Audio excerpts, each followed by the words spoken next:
Pues tropezamos con la dificultad de siempre que un estudio un poco completo, si quiere, de Isaías, un solo libro profético, pues necesitaría un buen número de mensajes para estudiarlo sección por sección y ver sus pasajes más importantes.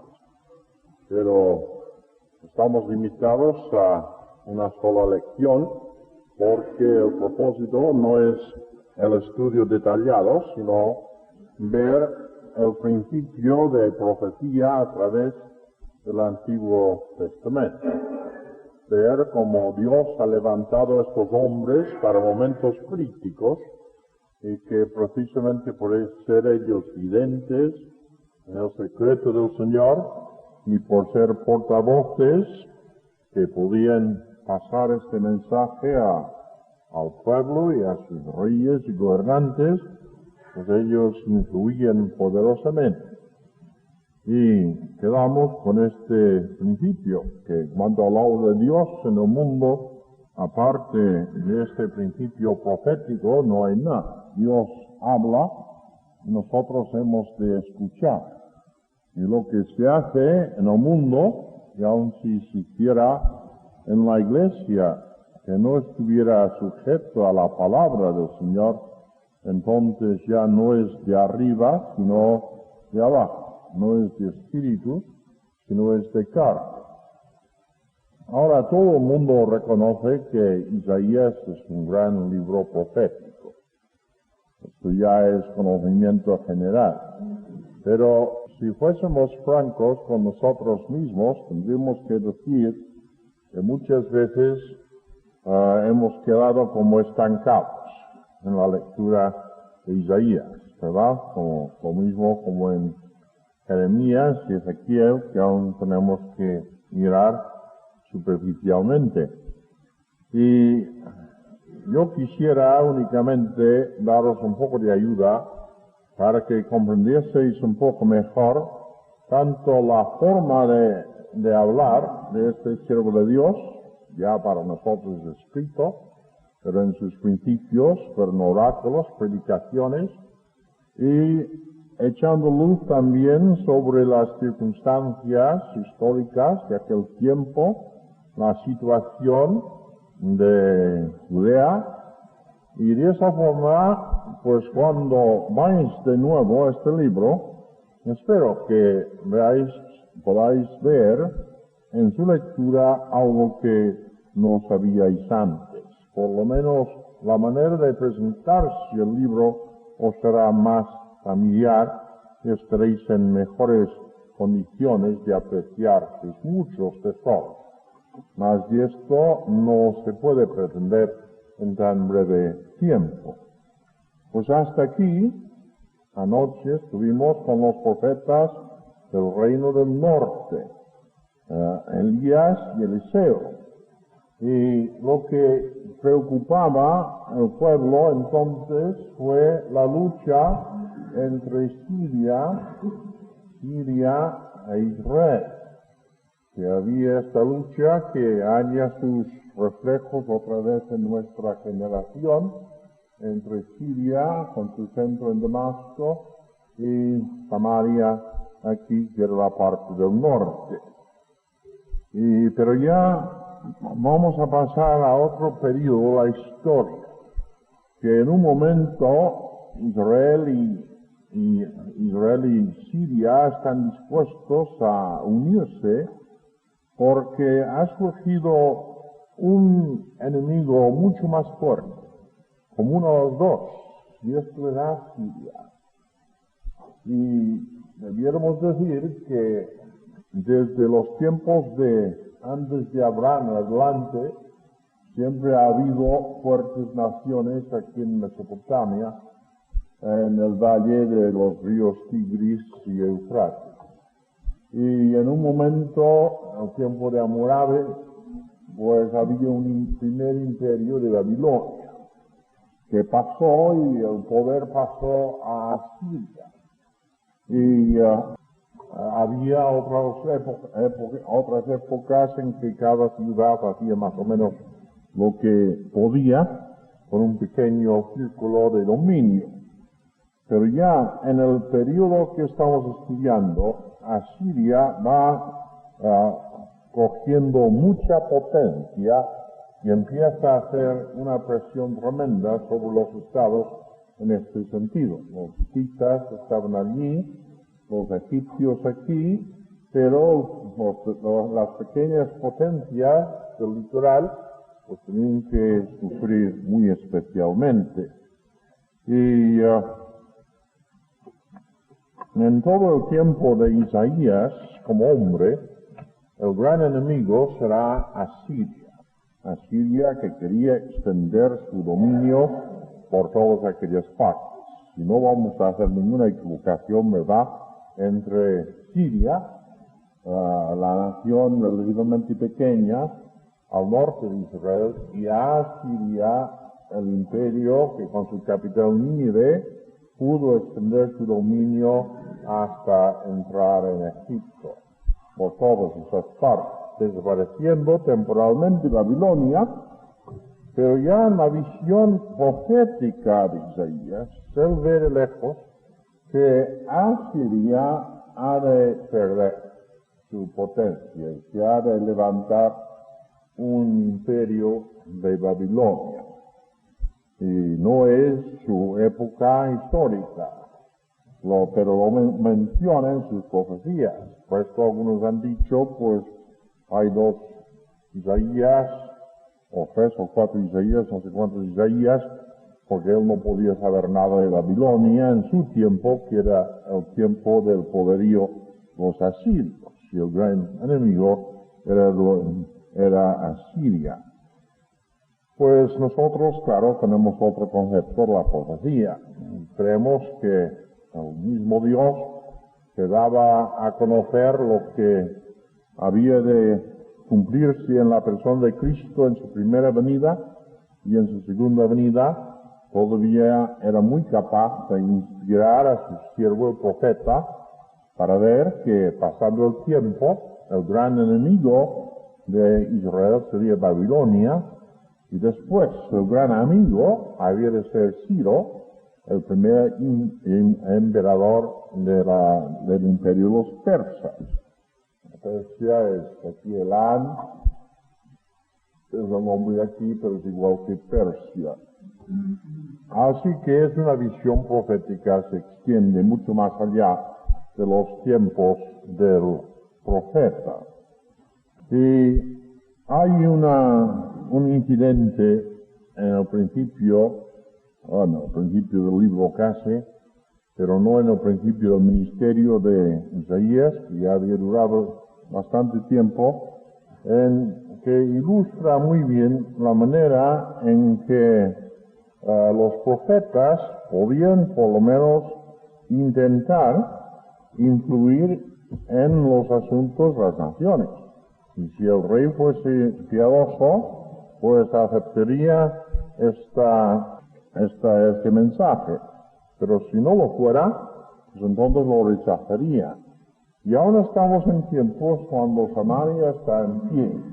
Todavía no ha sido destruido por los asirios, como lo fue en el año 722 antes de Jesucristo.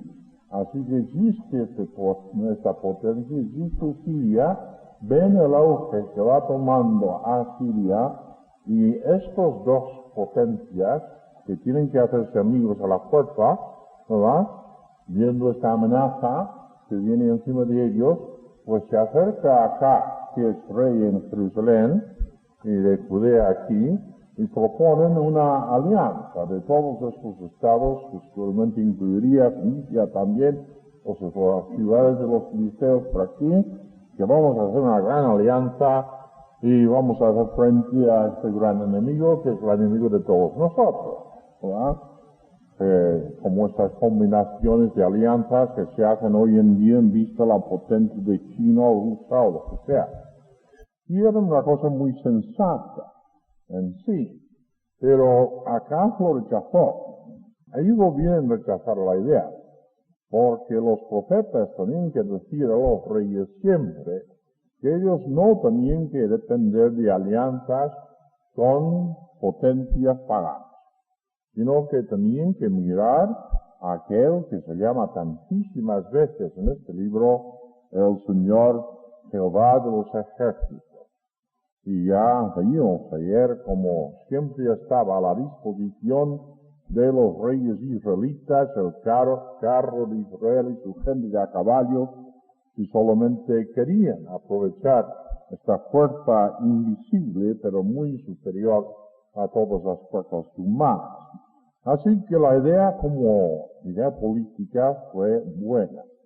Y acá, pues, quizá como político debiera haberlo aceptado, pero lo rechazó. Pero en su rechazamiento hubo una oportunidad para una palabra de Dios. Una palabra de Dios en el sentido de que no hacía falta ni aquella alianza ni la otra, sino de mirar al Señor. Pero acá no estaba pensando en mirar a Jehová, muy lejos de eso. Estaba pensando, pues yo voy a adelantarme a mis enemigos y voy a ser mi amigo de así enseguida. Y entonces yo seré el potente favorecido, y si los otros caen, Samaria y Damasco, pues a mí que me importa, ¿verdad? Esto fue la manera de razonar de acá, todo lo contrario de la manera de hablar de los profetas. Y claro, haciendo esto, quitó precisamente la protección que hubiese podido tener él mismo en días futuros, porque esto es desierto, estos son los pequeños reinos al norte de Judea, y cuando él mismo abrió la puerta, rechazando la alianza, afiliándose con Asiria, pues ya quedó sujeto a Asiria y abrió la puerta de par en par para que entrase precisamente los mayores enemigos del pueblo de Dios en aquel tiempo.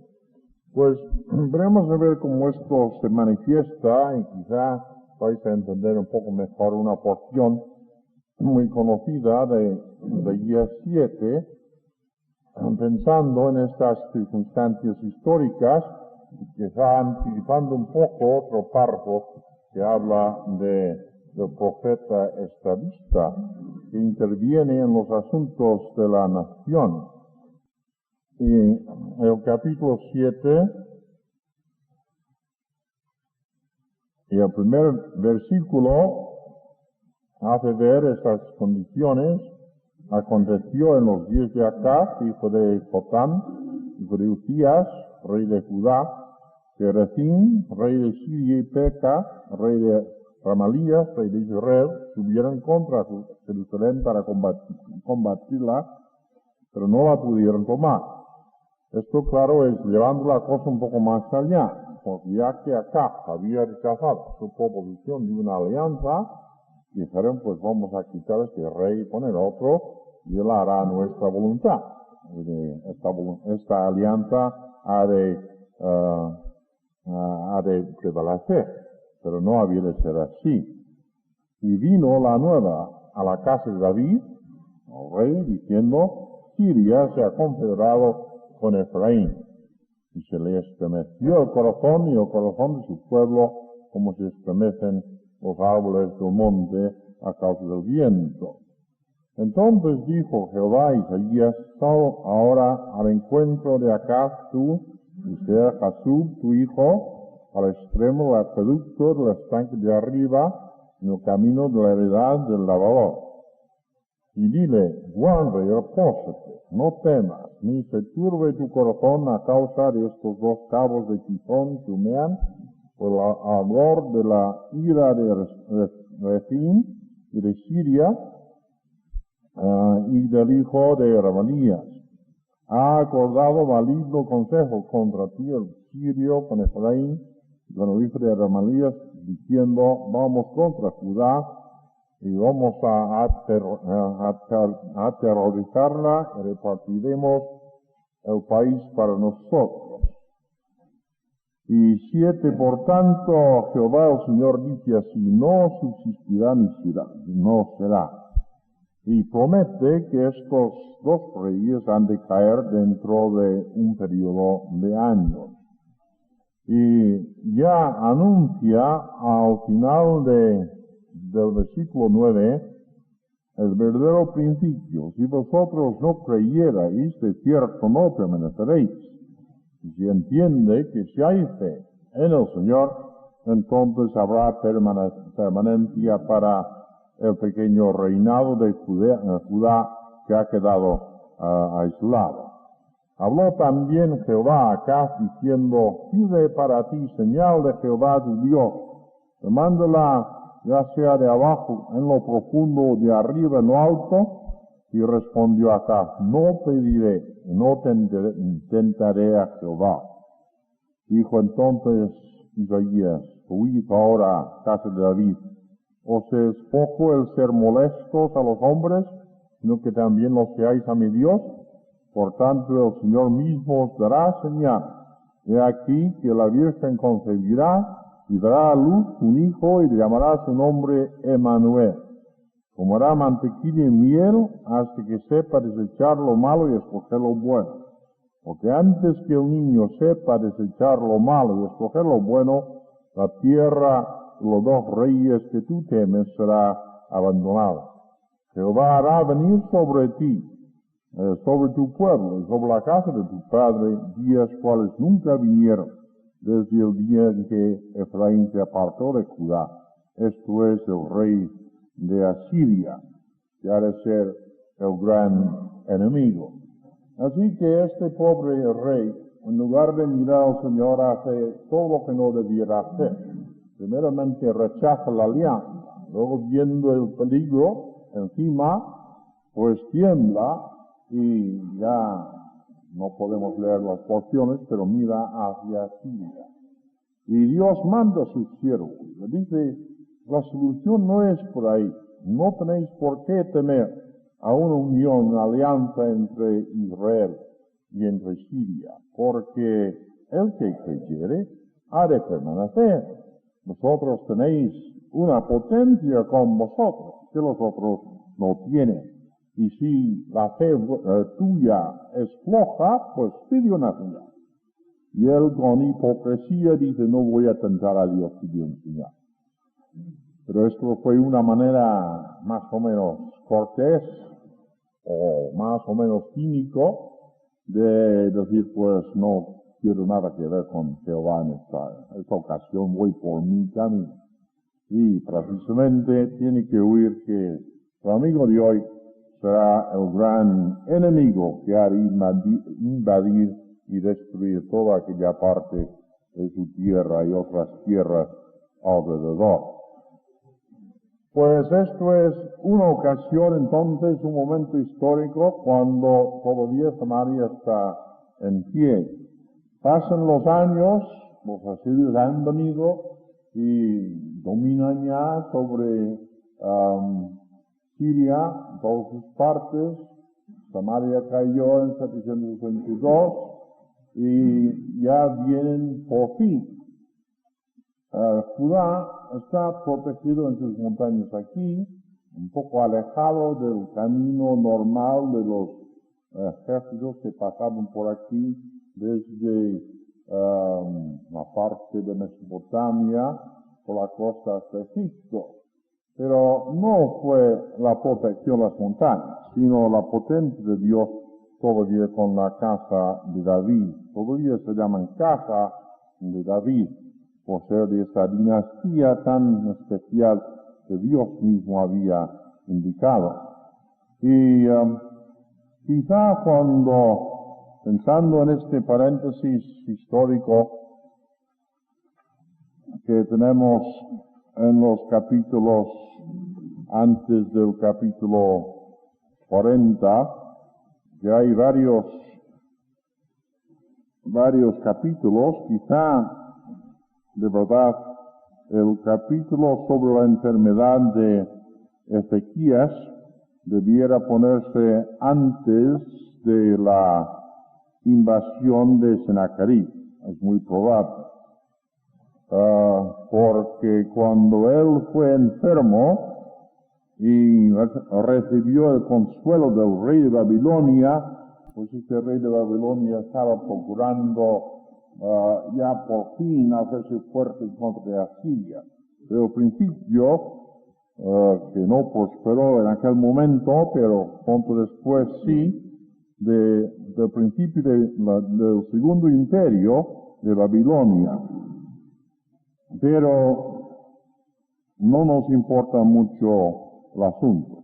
En todos estos años, el profeta ha estado al lado del rey. Y cuando viene el rey Ezequías, el rey piadoso, que reforma la tierra, echa fuera a los dioses falsos y escucha la voz de su amigo, el profeta de la corte, que es Isaías. Se ha dicho que Isaías podría ser miembro de la casa real, pero aun si no lo fuera, pues entraría fácilmente en la corte por ser lo que ya hemos visto, un oye, un profeta que estaba al lado de un rey como su consejero, del cual tenemos muchos ejemplos en el Antiguo Testamento. Y en este caso, Sennacherib, casi al final del siglo VIII, pues viene y arrebata todo lo que quedaba por estas tierras. Las ciudades de los filisteos y Fenicia y todo esto ya ha caído. No queda más que Jerusalén. Ya sabéis la manera en que manda una carta de amenazas sobre el caso, diciendo, ¿cómo podéis vosotros resistir mi potencia? Han caído esta potencia, la otra potencia, esta ciudad, el otro reino. Me los he conmovido yo. Y era verdad que no quedaba más que esta pequeña fuerza, pero por fin prevaleció la palabra del Señor. Isaías funcionó según lo que se exigía de un profeta, daba consuelo al rey. El rey mismo extendió las cartas amenazadoras delante del Señor y con oración y palabra de Dios vino aquella gran liberación cuando una plaga, pueden decir los materialistas, por el ángel de Jehová, según la palabra del Señor, desaparece el gran ejército que Sennacherib, ya emperador de Asiria, que tenía operando por esta parte en el sur de Jerusalén. Y el rey Sennacherib y que abandonó todos sus planes y volvió allí, y todavía seguía existiendo ya a través de todos los años el poderío de Asiria, y no vino el gran peligro hasta el tiempo de levantarse el imperio de Babilonia. Pues, perdonad esto un poco quizás seco, pero si no sabéis, no tenéis alguna idea de lo que está pasando en cuanto a estos grandes imperios aquí, como uno impera durante ciertos reinados, luego se levanta Babilonia, por fin bajo Nabucodonosor, y como veremos mañana, si Dios quiere, será este Nabucodonosor, el jefe de Babilonia, que será el instrumento en las manos de Dios para destruir tanto la ciudad como su templo. Pues en cuanto al profeta, ya hemos visto que era profeta de la corte, un hombre que conocía al dedillo todos los asuntos de Jerusalén, como se ve en muchas de sus denuncias del pecado que le rodeaba.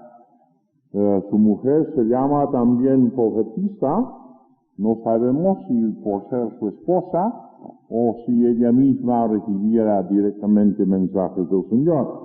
Tenía que dar nombres muy extraños a sus hijos, que no nos vendrían muy bien a nuestros hijos hoy en día, ¿verdad? Pero eran símbolos delante del pueblo. Uno quería decir que había bendición para el resto fiel y otro que había destrucción para los rebeldes, que eran los dos polos del testimonio, de Isaías a través de todo su ministerio. Así que los nombres fueron extrañamente en nuestros oídos, pero ayudaban en este testimonio en medio de Jerusalén, donde la ciudad quedaba más y más corrompida espiritualmente y se destacaba más y más el resto fiel, rodeando la persona del profeta, quien dijo: "Heme aquí los hijos que me dio Dios", y se dio el testimonio con sus discípulos. Y de las ruinas del testimonio de la casa de David, aquel testimonio tan maravilloso de trono davídico y templo de pura adoración, no hay más que escombros ya, pero se va levantando este testimonio del resto fiel y la palabra de Dios. Como vimos en el caso de Elías y Eliseo en el norte, pues casi no va quedando, aún en Judea, más que este testimonio profético. Pero lo que nos interesa grandemente es cómo este hombre fue llamado a su servicio, porque ninguna circunstancia de nacimiento, crianza, cultura, y era sin duda hombre cultísimo, le habría preparado para ser siervo del Señor si no hubiese recibido el llamamiento del Señor. Y extrañamente se sitúa en el capítulo 6. Al llegar a Jeremías y Ezequiel, veremos que empezamos, como es lógico, con un llamamiento, ¿verdad? Y entonces se pasa a los oráculos, los mensajes que reciben del Señor. Pero para mí, esta visión, este llamamiento viene primero. Y el hecho de que hay 5 capítulos, como decimos nosotros, delante, es un detalle de redacción, porque no podía haber ido al pueblo con su mensaje antes de postrarse en la presencia del Señor. Todos, es una de las porciones de este libro, que es las porciones más conocidas, pero creo que vale la pena recordaros algunos versículos en este capítulo 6. Él había ido al templo y allí Dios le había concedido una visión de su trono alto y sublime, y había estos serafines que daban gloria a Jehová: santo, santo, santo a Jehová los ejércitos, toda la tierra está llena de tu gloria.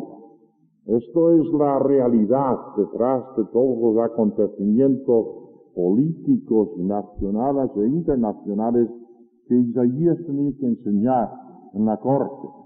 La corte solamente en parte quería recibir que esto no cambiaba, que podía haber el auge, la potencia de Asiria, poder muy cruel, muy potente, podía desplazarse y venir a Babilonia, pero había una cosa que jamás cambiaba: el trono alto y sublime y la gloria de Dios que llena toda su creación. Y versículo 5, la reacción del profeta.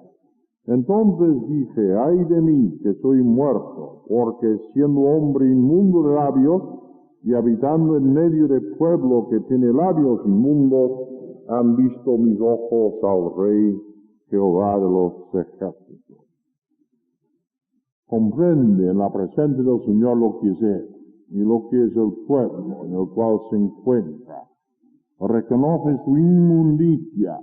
Y si no empezamos con este punto precisamente de reconocer la nulidad de nuestro ser delante del Señor, si tenemos alguna pretensión propia, no podremos cumplir debidamente la misión que el Señor ha dado a cada uno de los suyos. Pero había un remedio a esta inmundicia de sus labios y de su corazón, porque voló hacia mí uno de los serafines, teniendo en su mano un carbón encendido, tomado del altar con unas tenazas, y tocando con él sobre mi boca, dijo: he aquí, que esto tocó tus labios, y es quitada tu culpa, y limpio tu pecado. ¿Qué quiere decir esto? Es un simbolismo quizá un poco difícil, pero hemos de preguntarnos qué había pasado sobre el altar. Pues ya todos pueden dar la contestación. Allí se hacían las ofrendas a Jehová. Y los restos eran los rescoldos, las ascuas que quedaban del sacrificio del holocausto consumido sobre el altar. Así que cuando el serafín trae en este acto simbólico una ascua, un carbón encendido y lo pone sobre sus labios, indica que hay potencia en el sacrificio consumado para la limpieza de los pecados. Y otro paso que es necesario saber, que si no vamos a la cruz y vemos la potencia de Dios para limpiarnos el corazón y regenerarnos el ser, no hay servicio eficaz delante del Señor. Y después podía ya simbólicamente limpio. Todos los libros de la Biblia tienen en el fondo la cruz de nuestro Señor Jesucristo y su gloriosa resurrección. Si no, no podemos entender cómo Dios puede obrar en gracia a través de instrumentos como era Isaías y como somos nosotros. Después, versículo 8, oí la voz del Señor que decía, ¿a quién enviaré y quién irá por nosotros? Entonces respondí yo, heme aquí, envíame a mí.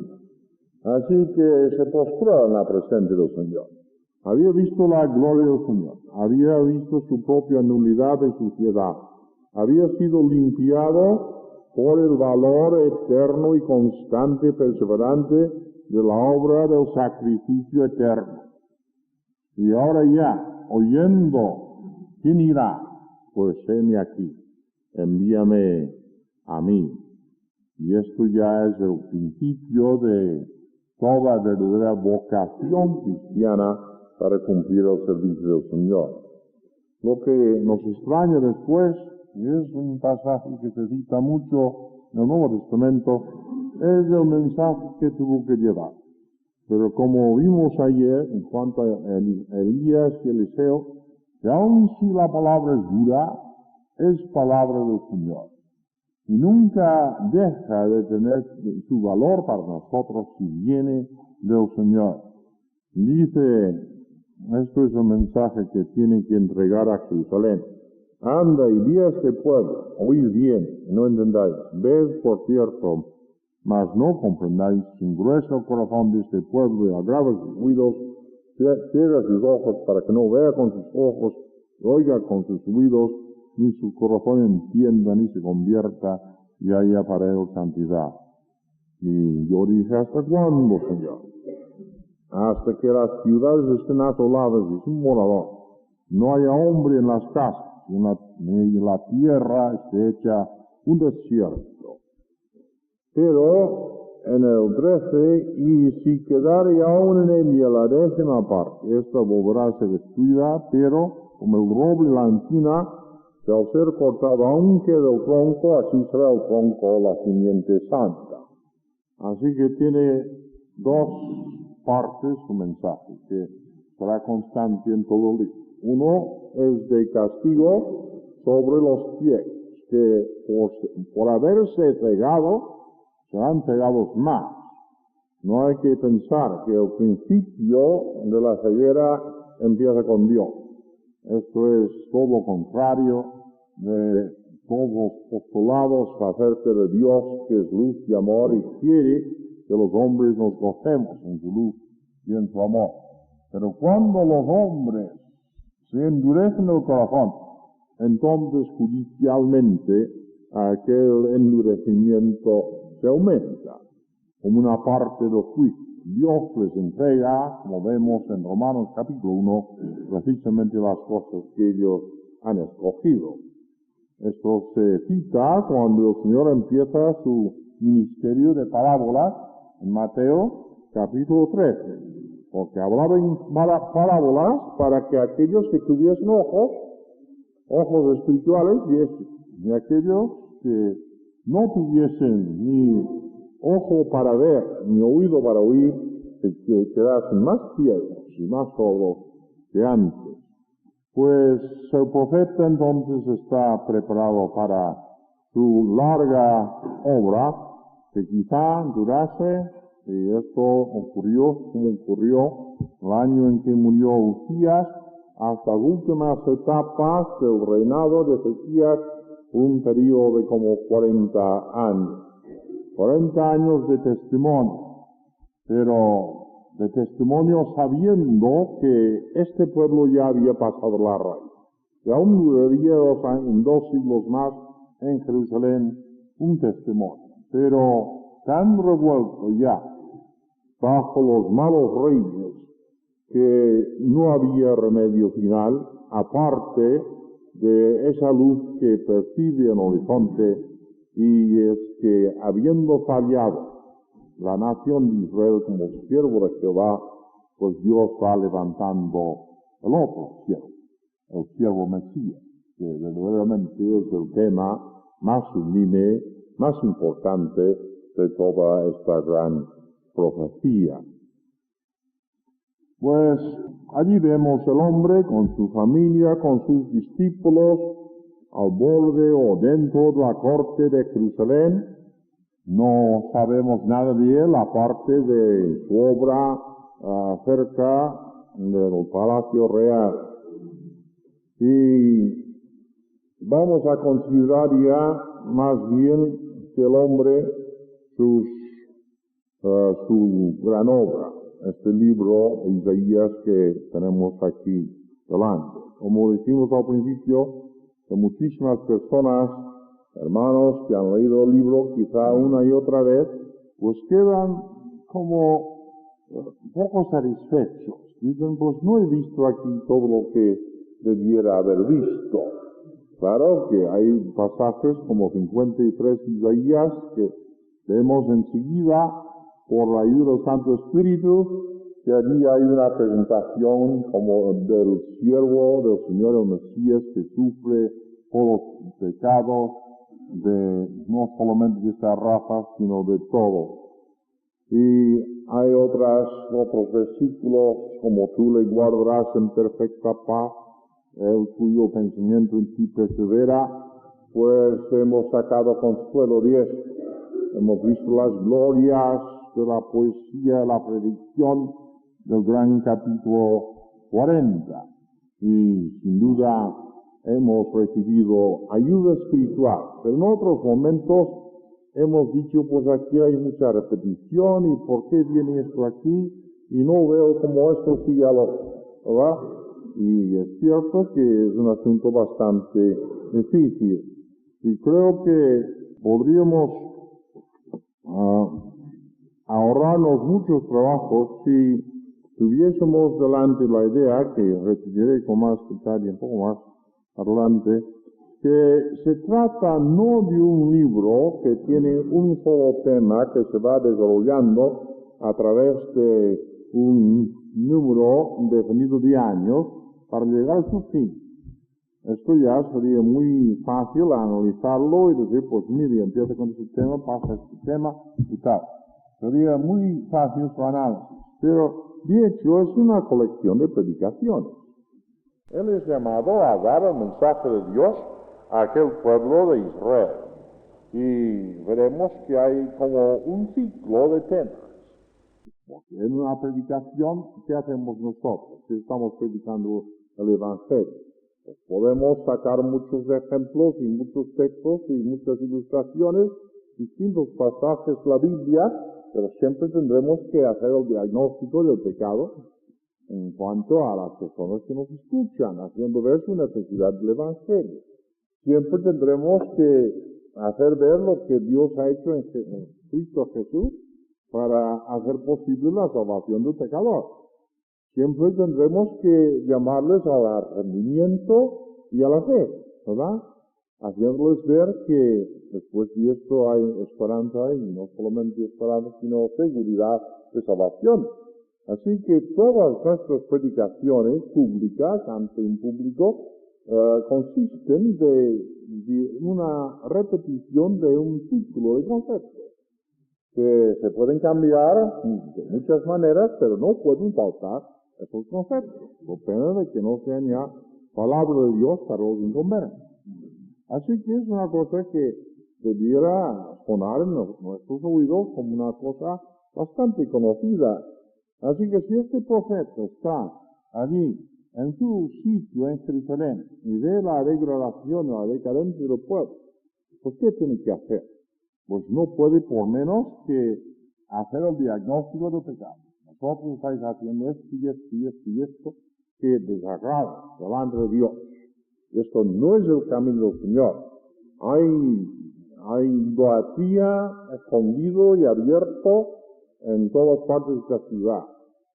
Un poco más tarde metido hasta dentro del templo de Dios. Pues todo esto tenía que denunciarse, no una vez, sino 20 veces, 100 veces, si hiciera falta. Y después de esto, pues había que decir, pues habrá juicios de Dios, a no ser que haya arrepentimiento. Esa cosa no puede seguir, no se puede seguir burlándonos de Dios para siempre. Que Dios es santo, Dios es justo. Y si no hay arrepentimiento y un cambio de obras, pues entonces esto va a caer, los juicios de Dios inmediatos y lejanos van a caer sobre este pueblo. Otro tema que ocurre constantemente es la vanidad de una mera religión sin la potencia. Que si suben al templo, dicen templo del Señor, templo del Señor. Pero si han ido allí con su corazón y su mente lleno de malos pensamientos, pues, ¿qué hará delante de Dios? Que vayan al templo diciendo templo del Señor. ¿Y por qué quería Dios el sacrificio? Si no se entregaban con corazones arrepentidos y contritos delante del Señor. Así esas cosas tienen que ir repitiendo constantemente. Es la parte moral y ética de su libro. Tiene que hacer ver lo que es el pecado y llamar al arrepentimiento. Pero hay otra parte también, porque Dios nunca deja la última palabra en las manos de los hombres, sino que Dios hace ver lo que antes ha hecho en la historia de aquel pueblo y repite una y otra vez sus promesas y Él ha de intervenir.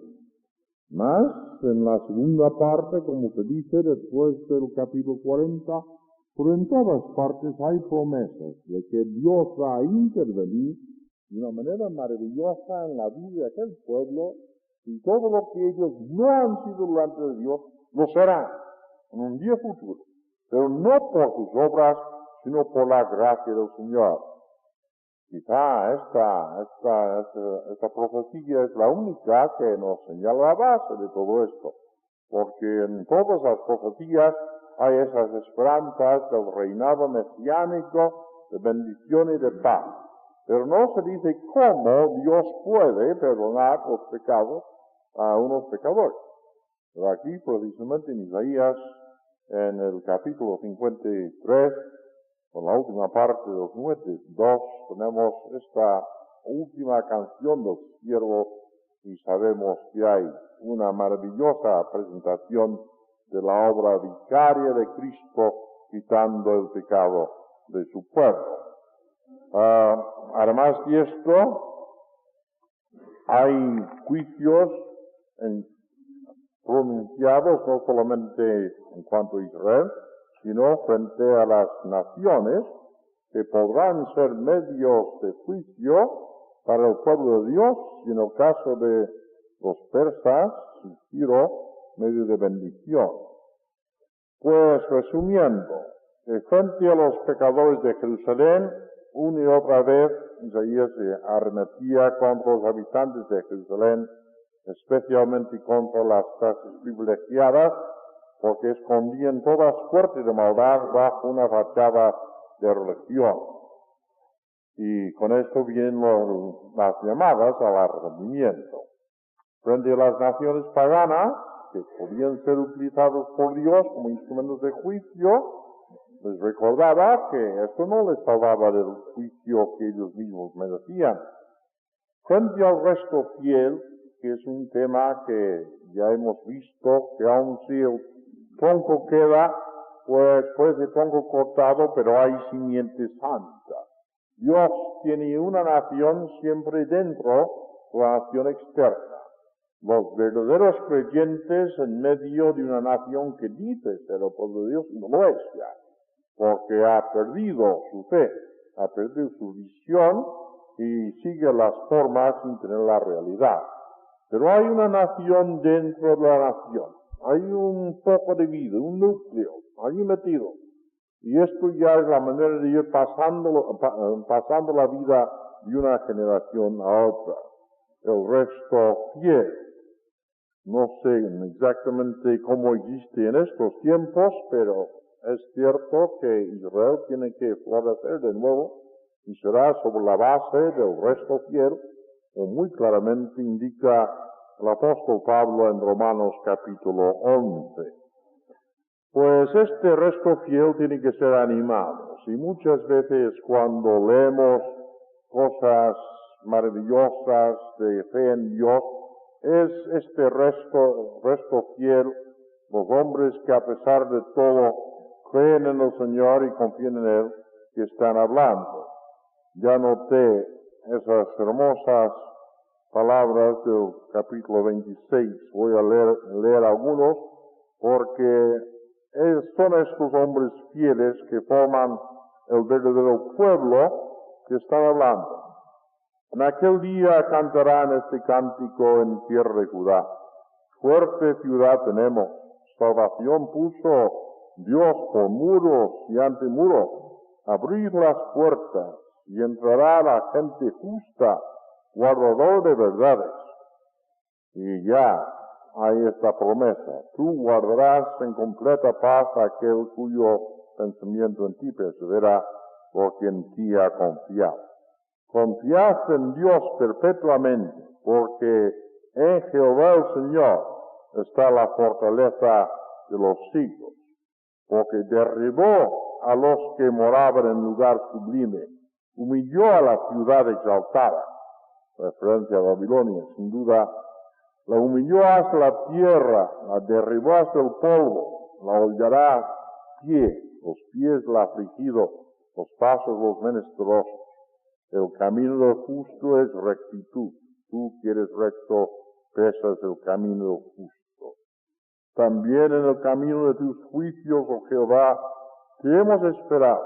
Tu nombre y tu memoria son el deseo de nuestra alma. Pues podríamos ir leyendo en muchos de esos términos. Y donde encontráis esta clase de expresión, siempre es este resto fiel. Los hombres como Isaías y su familia, sus discípulos, que mantienen el testimonio. Uno podría decir que algo de lo mismo pasa en la iglesia de Dios, ¿verdad? Porque hay una iglesia externa, un gran número de millones de personas que si uno se les pregunta su religión, dice yo soy cristiano.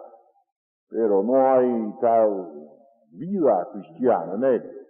Pero dentro de todo esto, y dentro de esta masa de personas que hacen profesión, pero no viven aquella profesión, Dios tiene los suyos, guardados, y es principio vital, un núcleo de vida en la cristiandad en el tiempo actual. Así que pasaba igual con los judíos en aquel tiempo. La nación, en su forma externa, se degeneraba, pero Dios guardaba los suyos, y hay muchas veces unas conversaciones muy bellas entre estos y su Señor. Todo el 53 de Isaías es la respuesta del pueblo de Dios ya convertido, ya reconociendo su falta, viendo a aquel que traspasaba. Y en cuanto a los juicios, que pueden ser cercanos, Asiria vendrá, o Babilonia vendrá, y podrán ser lejanos en el día de Jehová, en lo último de los tiempos, un tema que constantemente sobresale. Profecías de juicio pueden ser confirmados o pueden ser modificados. por el arrepentimiento. ¿Os acordáis del libro de Jonás, cuando el profeta tuvo que ir a este gran Nínive, este gran enemigo del pueblo, para decir en tantos días Nínive será destruida? Pero no fue destruida, porque hubo un momento de arrepentimiento. Así que un juicio de condenación pues siempre puede ser modificado con tal que intervenga el arrepentimiento. Ahora las promesas de Dios, las promesas las cuales cantamos al principio, las promesas de Dios siempre se confirman en Cristo, porque en Cristo está el sí de todas las promesas de Dios. Así que una promesa jamás puede ser modificada, que siempre será confirmada en la persona del Señor Jesucristo de una forma o de otra. Así que tenemos este tema mesiánico, que Israel había sido el elegido para ser siervo del Señor, pero al evidenciarse su fracaso en escala nacional, la luz profética se enfocaba con creciente claridad en el Mesías, el siervo que había de sufrir y luego triunfar. El tema se enlaza estrechamente con el del reino de justicia en los capítulos como 11, 12, ya describen en todo detalle lo que será un maravilloso reino de justicia y de paz. Todavía en esta época los judíos iban tras la locura de la idolatría, y en ninguna parte de la literatura del Antiguo Testamento se encuentran denuncias tan irónicas y tan fuertes de la idolatría como tenemos en este libro. Y hay, claro, relacionado con el Mesías, hay el tema de la gracia y el perdón, que solo se explica sobre la base de Isaías 53.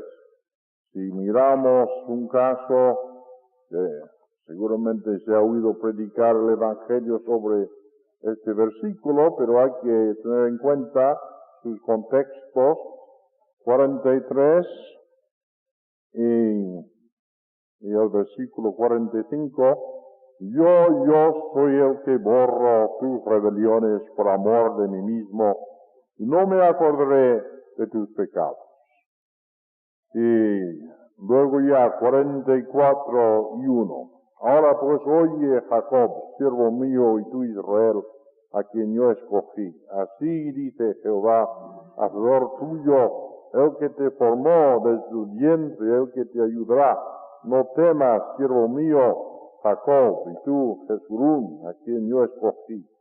Porque yo derramaré agua sobre el sequedal y ríos sobre la tierra árida. Mi espíritu derramaré sobre tu generación y mi bendición sobre tus renuevos. Así que hay un momento en que Dios va a intervenir, va a borrar los pecados, va a establecer un reino de justicia y de paz, va a juzgar a todos sus enemigos, además de los perversos de la misma nación. Y brota una y otra vez el tema de la gracia y del perdón, hasta tal punto que se ha dicho que este libro tiene tanto de evangelio como de profecía, porque hay tantas hermosas promesas hechas a los arrepentidos sobre la base de esta gracia de Dios. Pues, si nosotros tenemos en cuenta que hay un ciclo de temas, no tenemos que ir dividiendo Isaías en primero y segundo y tercero y cuarto como hagan ciertos críticos, porque de verdad yo no veo ninguna diferencia esencial entre los temas y el estilo de los capítulos 40 a 66 y los capítulos 1 hasta 36, que hay los mismos temas que he mencionado en la primera parte y en la segunda parte.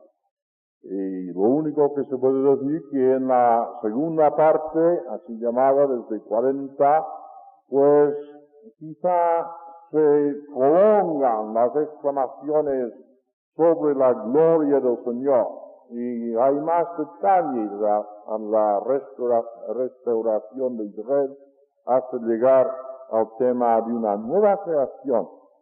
Y como el tema se va sublimándose, pues también el estilo se acomoda al tema. Pero aparte de esto es igual, porque también en la segunda parte hay denuncias del pecado de hipocresía y de una falsa religión que encubre muchos pecados, exactamente como en la primera parte. Así que cuando empezamos este libro, no vamos a pensar, pues vamos a ver una sección y luego pasar a otra sección y luego otra sección y en algún momento llegaremos al punto culminante. Porque en el primer capítulo ya tenemos casi todo lo que, y con un poco del segundo, tenemos casi todo lo que el profeta tiene que decir. Y lo va a ir repitiendo de mil maneras después. Porque veréis en el capítulo 1, y está aquí analizado y tengo que notar en página 10 que en lugar de referencias a capítulos con versículos en este análisis, pues el profeta empieza a hablar al pueblo y dice: oíd cielos y escucha tu tierra, porque habla Jehová, crié hijos y los engrandecí, y ellos se rebelaron contra mí. El buey conoce a su dueño y el asno el pesebre de su señor. Israel no entiende, mi pueblo no tiene conocimiento. Oh gente pecadora, pueblo cargado de maldad, generación de malignos, hijos depravados. Dejaron a Jehová, provocaron a ira al santo de Israel, se volvieron atrás. Pues diagnóstico del pecado, ¿verdad? El apartamiento de Israel de su Dios. ¿Por qué queréis ser castigados? Todavía os rebelaréis. Toda cabeza está enferma y todo corazón doliente. Desde la planta del pie hasta la cabeza no hay en él cosa sana, sino herida, hinchazón y podrida llaga. Y no están curadas, ni vendadas, ni suavizadas con aceite. Esto es una descripción de Jerusalén en los días del profeta. No creo que sea muy apto para analizar el estado de pecado de los amigos que vengan a nuestros cultos de evangelización, ¿verdad? Porque a lo mejor les asustamos con tanta descripción de la cosa. Hay que aplicar el tema del pecado a las cosas que ellos saben. Pero como ilustración de lo que era aquel pueblo, como análisis del pecado, pues ya veis lo que es. Y luego ya el tema del juicio. Vuestra tierra está destruida, vuestras ciudades puestas a fuego, vuestra tierra delante de vosotros, comida por extranjeros, y asolada como asolamiento de extraños. Y queda la hija de Sión como enramada en viña, como cabaña en meloná, como ciudad asolada. Si Jehová de los ejércitos no hubiese dejado un resto pequeño, como Sodoma fuéramos y semejantes a Gomorra. Notad las metáforas, ¿verdad? Está enramada en viña y cabaña en meloná, como para ilustrar la desolación del pueblo, que había sido anteriormente tan rico. Pero queda un resto pequeño. Así que el tema viene enseguida aquí también. Pero el Señor no deja las cosas así, sino que denunciando el pecado y denunciando la vanidad de traerle vana ofrenda, pues pasa a pedirles con expresiones muy tiernas que se dejen de esas cosas para volver al Señor. El versículo 16, lavaos y limpiaos, quitad la iniquidad de vuestras obras delante de mis ojos, dejad de hacer lo malo, aprended a hacer el bien, buscad el juicio, restituid al agraviado, haced justicia al huérfano, amparad a la viuda. Venid luego, dice Jehová, y entremos a cuenta. Si vuestros pecados fueran como la grana, como la nieve serán emblanquecidos. Si fueran rojos como el carmesí, vendrán a ser como blanca lana. Si quisiereis o oyereis, comeréis el bien de la tierra. Si no quisiereis y fuereis rebeldes, seréis consumidos a espada, porque la boca de Jehová lo ha dicho. No entiendo la idea de que todo está absolutamente determinado por decretos de Dios antes de la creación del hombre, porque las expresiones de las Escrituras siempre dan este sentido, de que Dios ha hecho provisión para la bendición de todos los hombres. Y si quieren mover, pues podrán mover. Ahora, si son rebeldes, que recibirán el juicio que en justicia Dios les ha preparado. Así que tenemos todo un ciclo de profecías en la misma introducción al libro. Y pasando al versículo 2, ya vemos esta maravillosa promesa que termina todos los ciclos de oráculos y profecías y llamamientos al arrepentimiento. 2:2 acontecerá en lo postrero de los tiempos que será confirmado el monte de la casa de Jehová como cabeza de los montes, y será exaltado sobre los collados, y correrán a él todas las naciones, y vendrán muchos pueblos y dirán, venid y subamos al monte de Jehová, a la casa de Dios de Jacob, y nos enseñará sus caminos, y caminaremos por sus sendas, porque de Sión saldrá la ley, y de Jerusalén la palabra de Jehová. Juzgará entre las naciones, y reprenderá a muchos pueblos, y volverán sus espadas en rejas y arados, y sus lanzas en hoces. No habrá espada nación contra nación, ni se adiestrarán más para la guerra. Pues esto es el reino milenial, el reino del Mesías. Paz perfecta en la tierra. Y uno diría, pues, ya hemos llegado al fin. Sí, pero hemos llegado al fin de un ciclo. Y enseguida empezamos otra vez con juicios de Jehová contra los soberbios. Y no solamente esto, sino llegamos hasta ver lo que Dios hará en el día futuro, anticipando algunas de las expresiones que tenemos en el Apocalipsis. Es el día del hombre. El hombre hace lo que quiere, pero dice en 2:11, la altivez de los ojos del hombre será abatida, y la soberbia de los hombres será humillada, y Jehová solo será exaltado en aquel día. Porque el día de Jehová de los ejércitos vendrá sobre todo soberbio, altivo, sobre todo enaltecido, y será abatido, sobre todos los cedros del Líbano, altos y erguidos, y sobre todas las encinas de Basán. Y 19, y se meterán en las cavernas las peñas, y en las aberturas la tierra, por la presencia temible de Jehová, y por el resplandor de su majestad, cuando él se levante para castigar la tierra. Aquel día arrojará al hombre a los topos y murciélagos, sus ídolos de plata y sus ídolos de oro, que le hicieron para que adorase, y se meterá en las hendiduras de las rocas, en las cavernas, las peñas, por la presencia formidable de Jehová, y por el resplandor de su majestad, cuando se levante para castigar la tierra. Dejaos del hombre, cuyo aliento está en su nariz. ¿Por qué? Porque ¿de qué es él estimado? Dejaos del hombre. Fijaos en este tremendo hecho, lo que es la majestad de Dios.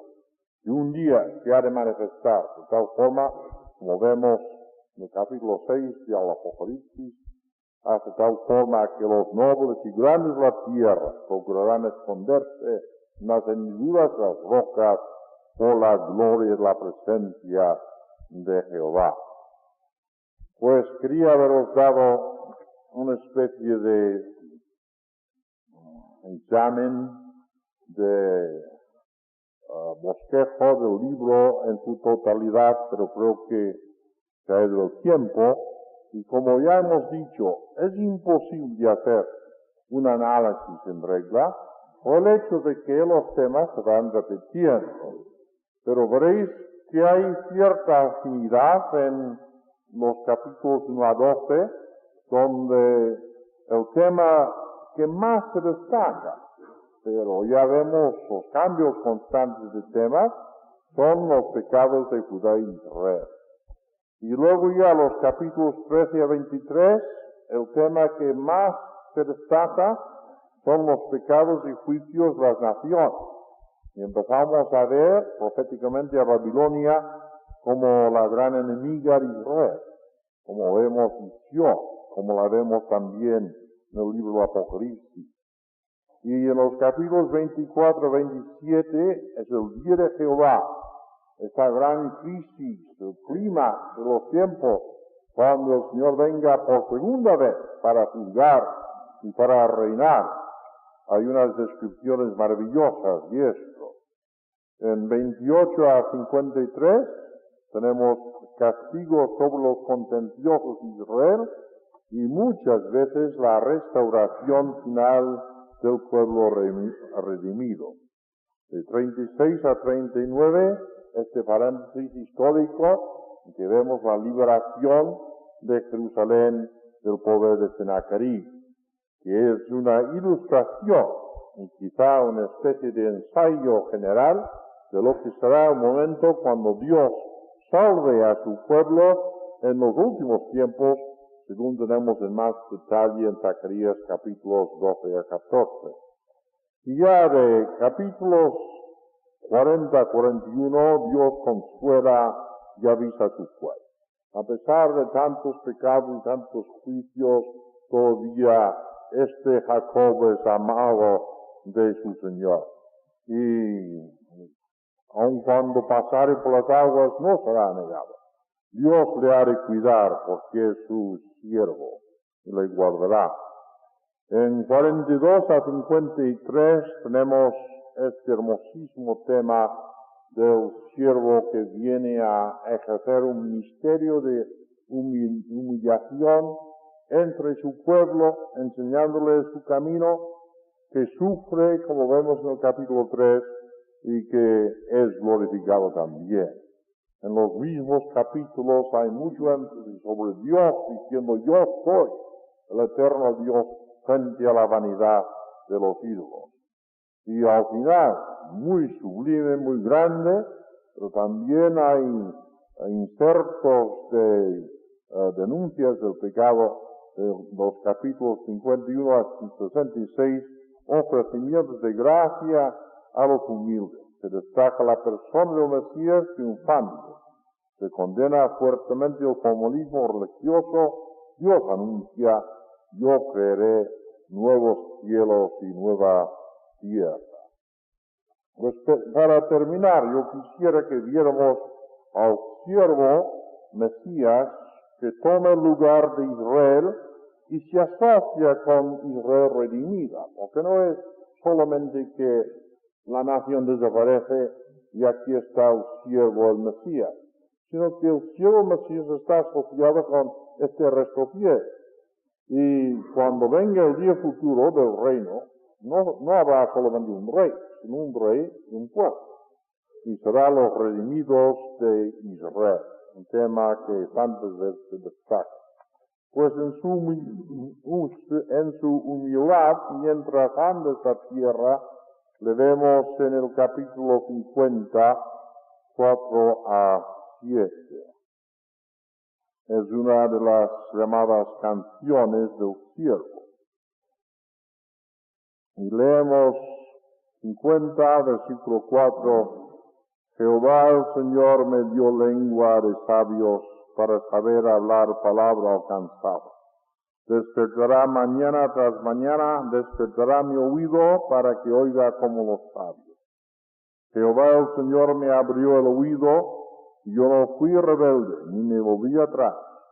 Di mi cuerpo a los heridores, y mis mejillas a los que me mezclaban la barba. No escondí mi rostro de injurias y expuse, porque Jehová el Señor me ayudará. Por tanto, no me avergoncé. Por eso puse mi rostro como un pedernal, y sé que no seré avergonzado. Pues ¿quién no puede ver aquí el Señor en su paciencia, su servicio, despertando de mañana su oído para oír el mensaje divino, él mismo, para darlo al pueblo, pasando por estos sufrimientos hasta el fin?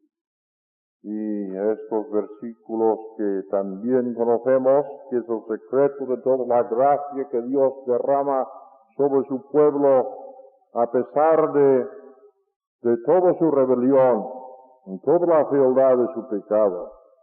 Es Israel que ya lo ve, ya lo comprende, y dice: despreciado y desechado entre los hombres, varón de dolores, experimentado en quebranto, y como que escondimos y el rostro, fue menospreciado y no lo estimamos. Ciertamente llevó él nuestras enfermedades y sufrió nuestros dolores, y nosotros, los judíos, quiere decir, pueblo de Dios, nosotros le tuvimos por azotado, por herido de Dios y abatido, mas él herido fue por nuestras rebeliones, molido por nuestros pecados. El castigo de nuestra paz fue sobre él, y por su llaga fuimos nosotros curados. Ya por fin la gloria que esperamos. Esto es el sufrimiento vicario, la muerte que quita el pecado. Y un día el Señor volverá a venir, y se verá toda la gloria del Señor. Y Isaías, como ninguno, en su lenguaje tan elocuente y sublime, lo describe en el capítulo 40, entre muchísimos otros pasajes, 40, versículo 4. Todo valle estará alzado, y bájate todo monte y collado, y lo torcido se enderece, y lo áspero se allane, y se manifestará la gloria de Jehová, y toda carne juntamente la verá, porque la boca de Jehová ha hablado. Voz que decía: da voces. Y yo respondí: ¿qué tengo que decir a vos?